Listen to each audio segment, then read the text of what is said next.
Mesdames et messieurs, bonjour et bienvenue dans notre émission Le Profil. Aujourd'hui, nous sommes encore dans les cabinets de notre docteur John Kabwe et aujourd'hui, on a le réel plaisir de vous parler des hypertensions artérielles.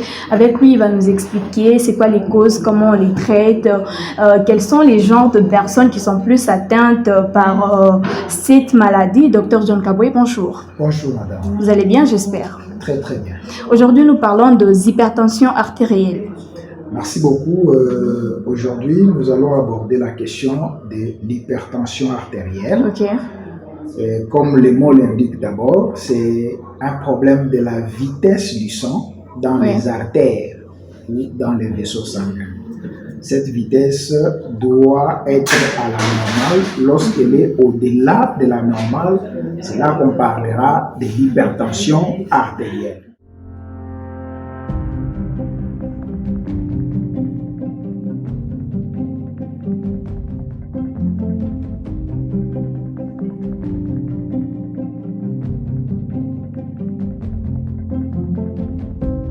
C'est quoi d'abord la vitesse normale avant de savoir c'est quoi leur cause? Merci beaucoup.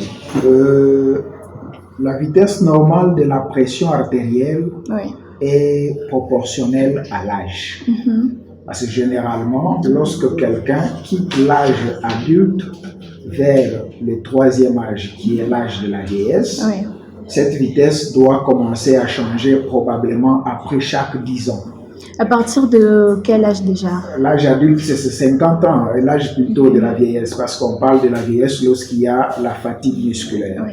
Mais en dessous de 50 ans, la pression artérielle normale est de 12,7, soit 12,8, soit 13,7. Et généralement, chez les femmes, elle peut être de 17, elle est normale parce que la contractilité chez la femme est faible par rapport à l'homme. À quel type de personne qu'on peut facilement retrouver l'hypertension? Merci beaucoup. Au départ, je voudrais d'abord annexer un élément. L'hypertension artérielle, souvent, c'est une pathologie qui se présente aussi sans les facteurs cliniques, les symptômes cliniques. Donc, il y a d'autres personnes, c'est lors de la consultation médicale qu'elles apprennent plutôt que sa tension artérielle est en augmentation. Mais l'hypertension artérielle est un facteur principal des maladies cardiovasculaires. Donc, c'est quelque chose à ne pas négliger, c'est quelque chose à beaucoup plus vérifier. Et c'est quelque chose à beaucoup plus checker de temps à autre. Ça, c'est un. De deux, l'hypertension artérielle concerne tout le monde, que ce soit les hommes, tout comme les femmes. Ça concerne tout le monde. Son aspect le plus fatal, c'est lorsqu'il ne présente pas de symptômes, il n'est pas diagnostiqué à temps. C'est là où ça crée des dégâts, ça crée des complications, ça peut plonger quelqu'un dans l'AVC, dans une mort subite, ainsi de suite. Mais c'est aussi une forme de maladie qu'on peut diminuer les facteurs de risque par les disciplines, ou soit on peut chercher comment la prévenir par le régime alimentaire, par les exercices physiques, donc notre mode de vie peut nous aider aussi à prévenir ça. On en parlera plus selon que nous évoluons avec l'émission. Mais sinon, c'est une pathologie qui concerne les hommes tout comme les femmes. Mais docteur, comment reconnaître sans être consulté par un docteur ou sans consulter un docteur que j'ai un problème d'hypertension? C'est peut-être vers la fin qu'on devrait aborder cette question. D'abord, au départ, il y a les aspects cliniques, c'est-à-dire ce que les autres appellent les symptômes. Il y a certains symptômes qui peuvent amener quelqu'un à découvrir qu'il a probablement, il peut présenter un problème d'hypertension artérielle. Il y a le maux de tête, il y a le vertige, il y a des troubles visuels, donc vous voyez de manière floue, il y a le saignement du nez, il y a des palpitations, il y a autant vraiment de symptômes. Mais il y a aussi d'autres personnes, en tout cas, je ne cesse pas de le répéter, c'est l'aspect trop dangereux des personnes qui souffrent déjà de l'hypertension, mais ils n'ont aucun de ces symptômes que nous sommes en train d'énumérer. L'hypertension, à la différence de la tension, qu'est-ce qu'on peut retenir? Voilà. La tension, c'est la vitesse de l'écoulement du sang dans les artères. Oui. Donc, comment se présente cette vitesse? C'est à partir de la contractilité myocardique, donc les muscles qui permettent à ce que le cœur puisse battre. Dans ces battements du cœur, la pression minimale permet déjà au sang de quitter le cœur pour atteindre tous les organes du corps. Vous voyez, le cœur fonctionne sous cette forme-là. Vous voyez, de cette façon dont je suis en train de fermer les poings et de les rouvrir. Et à un moment, moi, je peux me fatiguer et je peux lâcher. Mais c'est de cette façon que le cœur fonctionne depuis la conception jusqu'au jour où la personne doit mourir. Et les gens peuvent croire que le cœur ne se repose pas. Il se repose parce que dans la contractilité, il y a deux aspects. Donc, les deux aspects, c'est lesquels? Il y a l'aspect systolique et l'aspect diastolique. D'ailleurs, ce sont les deux valeurs qui nous permettent de prélever la tension. Voilà. C'est-à-dire, quand le cœur bat, on parle de l'aspect systolique. Et avant de battre encore à nouveau, il est au repos, on parle de l'aspect diastolique. Alors, plus il bat et il se repose, il bat, il se repose, il est en train de pousser le sang à partir de la pompe ventriculaire qui doit pomper pour éjecter afin que le sang arrive dans tous les organes du corps. Donc, le cœur doit pomper le sang, ça doit passer par les artères. Voilà la question de tension artérielle, parce que c'est la vitesse dans les artères pour atteindre tous les organes. Alors, la tension artérielle, pour me résumer, comme vous avez posé cette question, c'est la vitesse du sang dans les artères selon les deux valeurs du cœur, systolique et diastolique. Docteur, faut-il nécessairement se faire soigner de l'hypertension artérielle? Effectivement, c'est une pathologie d'ailleurs beaucoup plus mortelle. En tout cas, j'entends souvent certains patients dire moi, ma maladie ici. Au départ, je crois, lors de notre émission précédente, vous aviez posé une question de savoir qu'est-ce qui m'a intéressé dans la médecine orientale. Parce que j'étais à la recherche de ne pas accepter des pathologies dites chroniques, donc des maladies qui ne se terminent pas.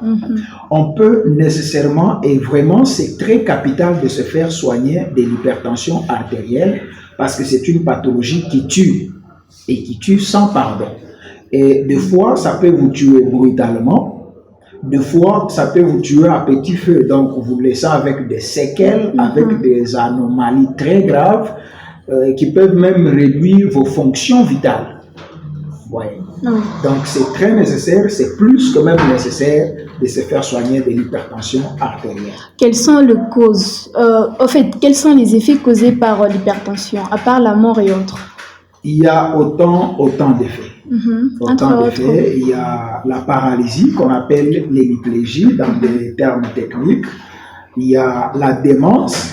Donc, l'hypertension peut vous laisser avec une dégradation mnésique, donc vous devenez comme un débile.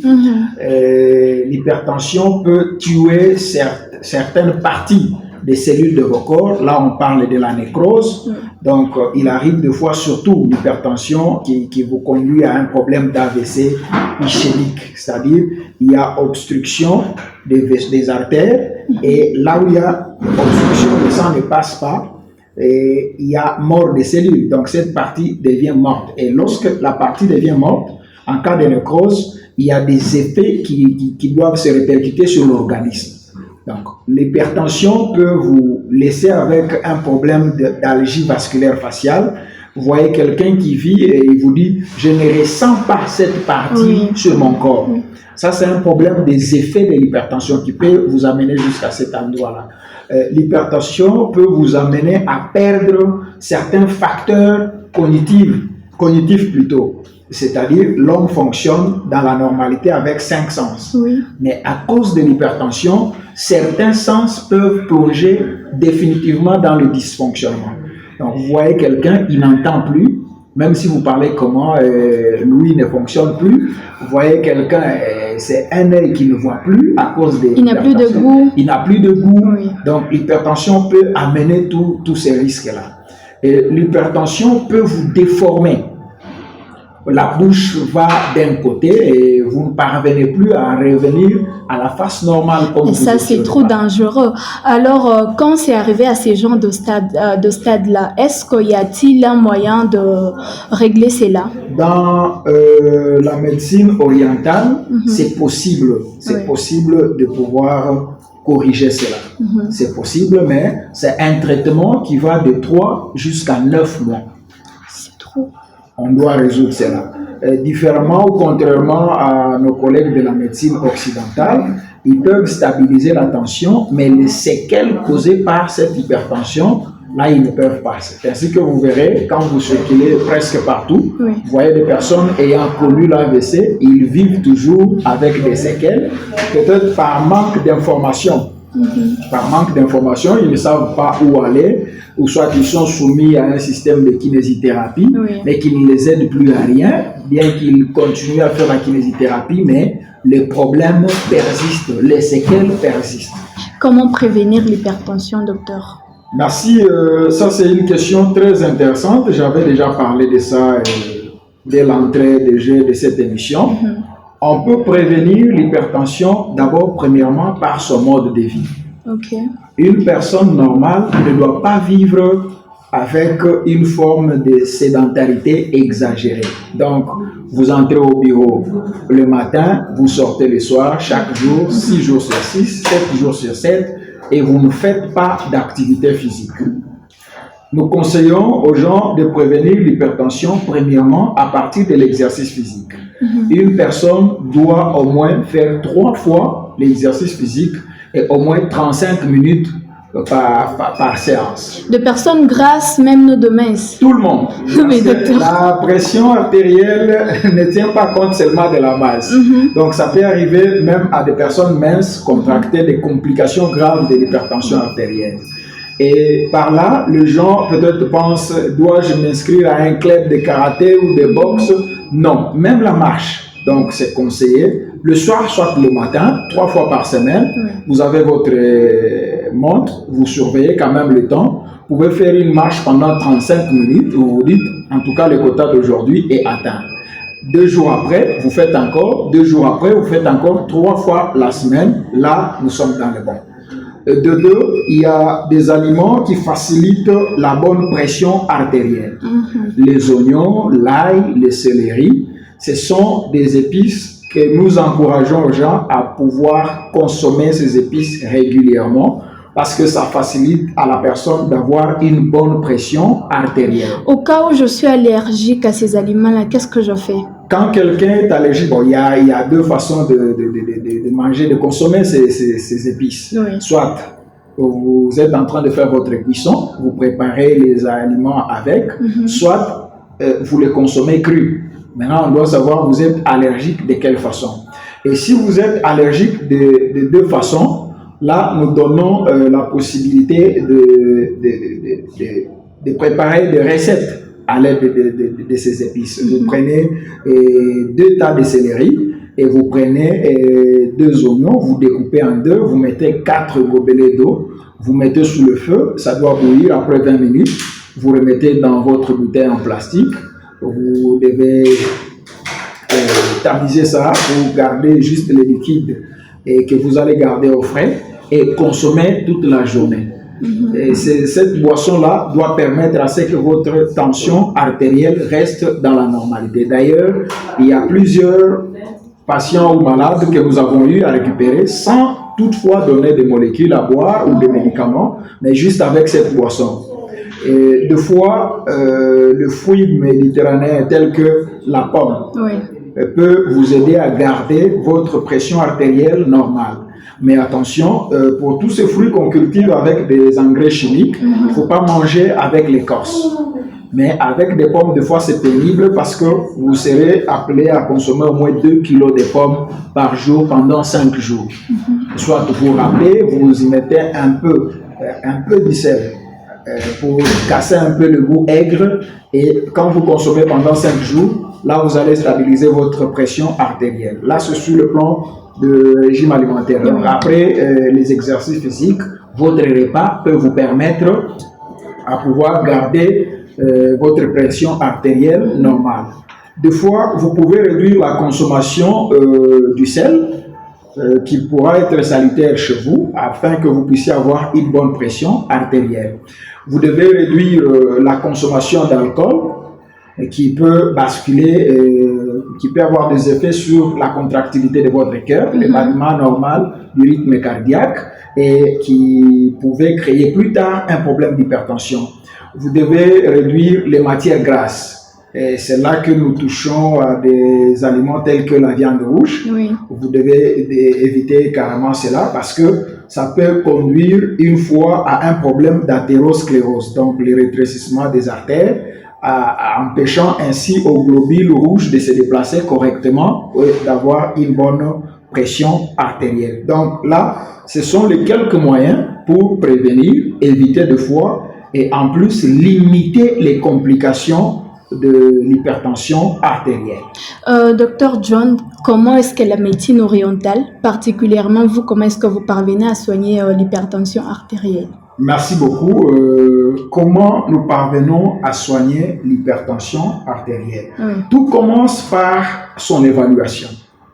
Je crois que dans la médecine occidentale, on évalue toujours passant par les deux valeurs, c'est-à-dire la valeur systolique et la valeur diastolique. Et c'est là grâce à un appareil qu'on appelle le tensiomètre qu'il faut attacher au bras et manipuler. D'ailleurs, actuellement, il y a plusieurs personnes qui détiennent déjà des tensiomètres dans leur maison. Ils les font. Mais cela ne suffit pas. Et des fois, il y a ceux-là qui prélèvent la tension grâce au tensiomètre électronique, mais ils ne savent pas exactement interpréter. Je commence par là parce que nous allons aboutir à comment nous soignons ça dans la médecine orientale. Nous pouvons tous utiliser le tensiomètre, que ce soit dans la médecine occidentale, que ce soit dans la médecine orientale.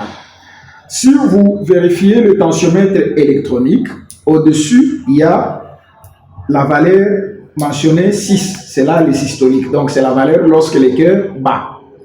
En bas, il y a la valeur dia, c'est-à-dire diastolique, c'est la pression minimale. Au-dessus, c'est la pression maximale.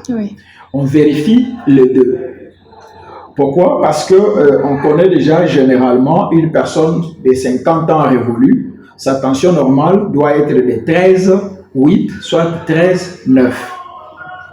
Ouais. Donc le cœur qui bat, c'est la valeur maximale, le cœur au repos, c'est la valeur minimale. Et en dessous de ces deux, sur le tensiomètre électronique, il y a l'endroit où on mentionne FQ, c'est la fréquence cardiaque. Et généralement, elle doit être entre 60 et 80. Mais dans la médecine orientale, on dit jusqu'à 90, ça peut être encore supportable. Mais vous pouvez prélever la tension qui est normale, 13,8 par exemple, mais au niveau de la fréquence cardiaque, là, il y a 136. La personne a une tension normale, mais elle est en train de plonger dans l'insuffisance cardiaque. Des fois, cette personne peut avoir difficile à terminer une journée, elle pourra mourir. Vous voyez. Maintenant, les gens s'intéressent généralement, d'ailleurs, la plupart de ceux-là qui ont des tensiomètres, ils prélèvent seulement les deux valeurs et la valeur d'en bas là, de la fréquence cardiaque ne les intéresse pas. Or, chez nous, ça nous intéresse également pour voir la force du battement du cœur. Est-ce que le cœur travaille normalement ou bien il s'épuise pour éjecter le sang? Après avoir prélevé ces valeurs, on doit les interpréter par rapport à l'âge de la personne. Et c'est ainsi que c'est normal, une personne de 65 ans puisse avoir une tension artérielle de 14. Avec son âge, ça se comprend. Mais au-delà de 14, 15, 16, là c'est déjà un problème. Mais une personne adulte ou un jeune qui a une tension de 14, là c'est déjà un problème d'hypertension artérielle. Voyez. Donc, après avoir évalué, là, on pourra se dire, la personne ici présente déjà la pathologie. Il faut voir comment on peut faire la prise en charge. Maintenant, à ce niveau-là, nous nous démarquons avec nos collègues de la médecine occidentale. Parce que eux, quand ils constatent, ils comparent avec l'âge, ils peuvent se dire, la personne souffre déjà de l'hypertension artérielle. Directement, il peut faire des propositions des médicaments à prendre. Il peut prescrire soit du Lasix, il peut prescrire Captopril, il peut prescrire. Mais chez nous, à ce niveau-là, ce n'est pas suffisant. On doit connecter la personne à un deuxième examen pour vérifier l'état de son système cardiovasculaire. Et c'est là, cet examen qui nous permet de détecter son hypertension est causée par quoi, afin que nous puissions choisir la molécule appropriée pour corriger ces problèmes d'hypertension. Parce que dans la médecine orientale, il y a aussi plusieurs causes de l'hypertension artérielle. Je peux énumérer quelques causes. Oui. Nous avons par exemple l'augmentation de la viscosité du sang. Vous savez, le sang peut se coaguler de manière naturelle.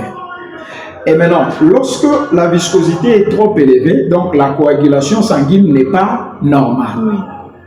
À ce niveau-là, la personne peut développer l'hypertension artérielle. Si je veux donner une molécule pour stabiliser cette hypertension artérielle, je ne dois pas donner des molécules qui ont des effets anti-agrégats plaquettaires. Je vais donner un exemple, c'est comme l'aspirine. Oui. Ce sont des médicaments qui empêchent au sang de se coaguler correctement. Je ne peux pas donner. Comparativement à nos collègues de la médecine occidentale, lorsqu'il y a augmentation de la pression artérielle, on peut donner des molécules avec effet anti-agrégats plaquettaires pour empêcher au sang de se coaguler. Alors si cette hypertension est causée par l'augmentation de la viscosité sanguine, chez nous, on ne donne pas de telles molécules parce que ce sont des molécules ou des médicaments qui ne peuvent pas aider la personne. À ce niveau, qu'est-ce que nous proposons? Nous proposons des molécules, par exemple, à base de calcium, parce que le calcium coagule correctement le sang. Et comme la cause, c'était l'augmentation des viscosités du sang, oui. Et la personne se verra avec la stabilité de sa tension sans qu'on ait utilisé des molécules appropriées. Il y a une autre cause qu'on peut vérifier, c'est la présence de cholestérol sanguin. Il y a des personnes qui ont contracté l'hypertension artérielle causée par le taux élevé de cholestérol dans le sang. Le cholestérol, les lipides et toutes ces formes de graisse-là. Le danger des cholestérols, ils rétrécissent les artères. On parle d'athérosclérose et le déplacement des globules rouges devient problématique. À ce niveau-là, chez nous, on associe maintenant. On doit donner des molécules qui ont des effets anti-agrégats plaquettaires pour que le sang ne puisse pas se coaguler. Et deuxièmement, on doit donner des molécules pour ramener la paroi des artères à la normale afin que le déplacement de globules rouges soit correct. Et troisièmement, on doit ajouter une machine qu'on appelle les détox afin que l'effet des molécules pour ramener la paroi des artères à la normale puisse être appuyé par le traitement machine qu'on appelle les détox. Là, on peut récupérer celui qui a l'hypertension ayant pour cause les lipides et les cholestérols sanguins. Mais il y a quelqu'un d'autre qui peut souffrir de l'hypertension, mais chez lui, c'est un problème d'hypervascularisation. Donc, ses vaisseaux sont devenus fragiles. Et là, il y a encore d'autres molécules pour renforcer l'efficacité de ces vaisseaux sanguins. Quelqu'un d'autre peut souffrir de l'hypertension artérielle, mais qui est causée par un problème d'hypercontractilité myocardique. Donc, le battement du cœur n'est pas à la normale. Le cœur bat à une vitesse accélérée. Et là, on doit donner des molécules qui stabilisent la pression artérielle, mais en ramenant la contractilité myocardique à la normale. Les autres, c'est un problème de tension de perfusion coronaire. Donc, au niveau des muscles qui approvisionnent le cœur en sang, la circulation du sang n'est pas correcte. Il y a une tendance à l'ischémie, à l'obstruction des artères. Là, on doit donner des molécules appropriées pour corriger au niveau coronaire. Donc, on doit vérifier toujours dans le même système, est-ce qu'il n'y a-t-il pas un problème de sténose aortique, par exemple. Au niveau des aortes, les artères qui font sortir directement le sang du cœur, il peut y avoir des petites lésions causant ainsi ce qu'on appelle la douleur thoracique, l'angine de poitrine et autres. Là, on donne des molécules pour stabiliser la tension artérielle, mais en cicatrisant les aortes. Donc, chez nous, après prélèvement, on vérifie le système cardiovasculaire pour adapter maintenant le traitement. Après ce check, c'est alors que viendra la décision de voir quelles sont les molécules. Mais docteur, ça prend beaucoup de temps, la personne peut mourir? Non, le check, le prélèvement de la tension avec tensiomètre, ça n'entraîne pas. Le check avec notre machine aussi, ça n'entraîne pas. Je l'avais encore dit l'autre fois, c'est 30 minutes, 30 secondes, et puis on analyse dans moins de 30 minutes, la personne a les résultats et nous sommes orientés quelle est la molécule adaptée pour corriger ces problèmes. Docteur, nous tendons directement vers la fin de notre émission. Qu'est-ce que la population louchoise peut retenir de l'hypertension artérielle? Premièrement, la population louchoise, ou soit de l'ICACI ou de partout où il y a nos téléspectateurs, doit retenir une chose. L'hypertension est une pathologie qui peut tuer et elle peut avoir des symptômes, tout comme vous pouvez la contracter sans avoir des symptômes. Et là, retenez qu'il y a directement l'importance de se faire checker, de se faire consulter. Vous venez vérifier. Des fois, vous pouvez prélever avec votre tensiomètre. Ça n'arrive pas à vous constatez que la tension est bonne, mais vous avez déjà commencé à développer d'autres aspects qui ne sont pas visibles au tensiomètre. D'où cette population doit venir se faire checker. On vérifie le fonctionnement de leur système cardiovasculaire pour commencer déjà la prise en charge ou avoir des conseils en cas de certaines remarques qu'on pourra poser. Un numéro de contact, l'adresse? Nous sommes à Lubumbashi, sur avenue Moero, numéro 13, c'est juste à côté du bâtiment IAC, bâtiment Marois, premier niveau. Là, il y a le cabinet du docteur Mermoz. Nous sommes également à l'ICACI, dans l'enceinte de l'église Bethesda, que dirige le révérend Dala. Chaque mardi, nous sommes à l'ICACI pour des consultations de toutes les pathologies ou de toutes les maladies, bien sûr. Et ceux-là qui peuvent nous contacter, nous donnons un numéro qui a le WhatsApp. C'est le 085 89 17 520. Réitérez s'il vous plaît. 085 89 17 520. Là, les gens peuvent nous atteindre facilement. Docteur, merci beaucoup. Je vous en prie, madame. Mesdames et messieurs, nous voici à la fin de notre émission. C'était là le docteur John Kabwe qui nous a parlé de l'hypertension artérielle. Il nous a donné les causes, les traitements. N'hésitez pas surtout de venir les contacter pour plus de soins et d'informations. On se retrouve prochainement pour un nouveau numéro. Je dis merci à Yves Moussassa ainsi qu'à Rod BM, le manager.